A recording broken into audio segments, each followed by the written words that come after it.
Welcome to This Explainer. Today, we're diving deep into the underlying neuroscience of why we absolutely love music. But we're also going to uncover the surprising and, honestly, sometimes kind of dark impact that auditory overstimulation has on our brains. Let's get right into it. Now, before we really get into the science here, ask yourself this highly counterintuitive question. Can something as universally loved as music actually harm us? It sounds almost impossible, right? We literally surround ourselves with it all the time just to avoid getting bored. But as our source material reveals, the answer is a whole lot more complicated than a simple yes or no. So here's our roadmap for today. We're going to start with basic acoustics, then look at how our musical tastes form, how our hormones react, examine music as a modern stimulant, and finally, we'll dive right into the deepest frequencies of our minds. Section 1, the mystery of our pleasure. Let's start right at the baseline to see exactly how our bodies physically process the world around us. At its absolute core, what actually is music? Well, sound is simply a series of vibrations.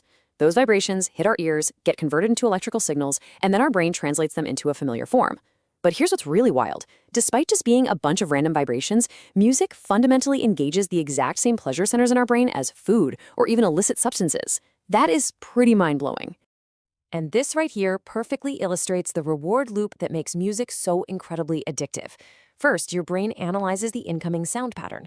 Next, because our brains just naturally love to organize information, it tries to predict what comes next. And then bam, step 3 is the payoff. When your brain successfully predicts that beat or melody, it triggers a massive, highly satisfying dopamine hit. We literally get a chemical reward just for guessing the rhythm correctly. What's super fascinating here is that our instinctive reaction to pitch and tempo is deeply, deeply evolutionary. Think about it. Fast, high-pitched sounds historically meant a small, safe body, or maybe a cheerful child. But slow, low-pitched sounds, those signaled a large, potentially threatening body, like a predator. And that's exactly why our brains instinctively interpret major chords and fast tempos as a bright, safe, sunny day, while minor, low chords feel like a cloudy, potentially dangerous one. Moving on to section 2, the formation of musical taste. Let's look at how all this biology translates into the unique preferences we develop over time. So why do some of us totally vibe with hip-hop, while others absolutely swear by heavy metal? Well, your musical taste isn't just static. It's constantly shifting based on a crazy mix of your culture, your personal traditions, and even your current phase of life. It also connects deeply to your personality. Our source notes that if you lean more introverted, you might naturally seek out complex, emotional depth in your music. Think classical or indie. But if you're an extrovert, you're probably going to gravitate towards energetic, highly social rhythms. Okay, I have to bust a hugely popular myth here, based on our source material. You know the so-called Mozart effect? Yeah, listening to classical music doesn't actually make you smarter or magically turn you into a genius. It's a total misconception. What's actually happening is that classical music often provides a novel stimulus that just temporarily grabs your brain's attention. It creates the short-term placebo effect of heightened concentration, simply because your brain is waking up to study something brand new. Okay, section 3, physiology, hormones, and rhythms. Now we're peeling back another layer to see exactly how these sound waves physically hijack our internal biological systems.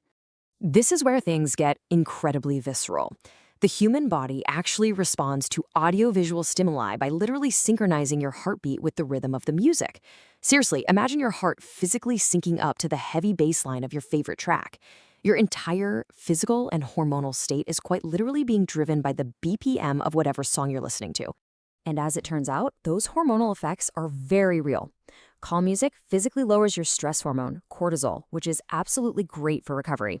On the flip side, fast, energetic tracks pump you full of adrenaline, spiking your heart rate and endurance, which is exactly why you want it when you're hitting the gym. But what about sad music? Well, that kind of varies. It can give you a dopamine rush of pleasant nostalgia, but if you're already chronically stressed, it can actually shoot your cortisol levels even higher. Which brings us to this incredibly powerful quote from the source. Music is not the cause, but the effect, like a seasoning for a dish that may already be spoiled. So sad music doesn't just cause depression out of nowhere. Instead, it amplifies the internal emotional state you're already bringing to the table. Basically, it acts as a seasoning for whatever mindset you currently have. All right, section 4, music as a modern drug. This brings us to a somewhat controversial and definitely darker shift in our explainer. What exactly happens to our minds when we never ever turn the music off? There's a really strong warning in the source material about the sheer volume of content we relentlessly consume. Impartially speaking, the source asserts that music is a primary tool for shaping our core values. So if you're constantly consuming lyrics that praise destructive lifestyles, hyperconsumerism, or substance abuse, it can heavily and very subtly impose those exact values onto a developing, impressionable mindset. It's really a wake-up call to be hyper-conscious of the worldview you're feeding your brain. Taking this a step further, the explainer strictly notes a huge connection to our modern attention spans. It claims that endless, uninterrupted music consumption, especially when you combine it with endless social media scrolling, leads to severe dopamine tolerance. The argument here is that a lot of modern attention deficits aren't necessarily organic diagnoses. Instead, they're direct consequences of a habit.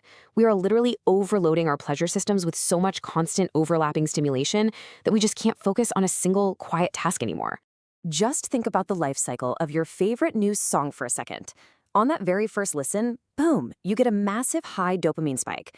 By the 50th listen, it's just a medium hit. But by the 100th listen, you're getting extremely low dopamine and, honestly, active irritation. It's exactly like building a drug tolerance.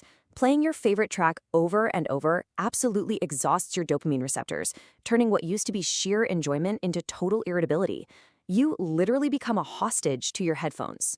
Which brings us to section 5, brainwaves and silence.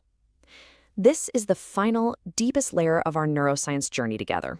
The unseen frequencies right inside our own heads. Now, while the human ear only consciously perceives sounds in this specific range of 20 to 20,000 hertz, sound actually impacts us on a way deeper level. The source points out that our physical bodies and organs literally feel extreme low infrasound frequencies, stuff way below 20 hertz. We don't hear these with our ears at all, but they can induce sheer, uncontrollable terror and even physical sickness. It turns out our bodies are just incredibly sensitive biological antennas. And hey, speaking of frequencies, our brain operates on its own vital frequencies just to survive. Throughout the day, we move from the incredibly slow delta waves during deep sleep and recovery to theta for dreams, alpha for natural waking and relaxation, beta for general wakefulness, all the way up to the rapid-fire gamma waves of intense, problem-solving focus.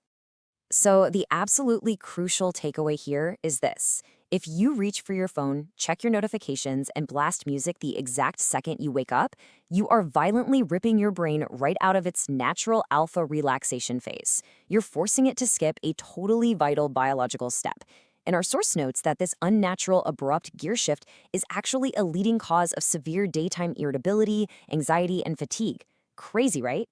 So how do we actually fix this? Well, the scientifically backed solution from our source is what we can call acoustic discipline. Try to avoid screens and audio for the very first hour of your day.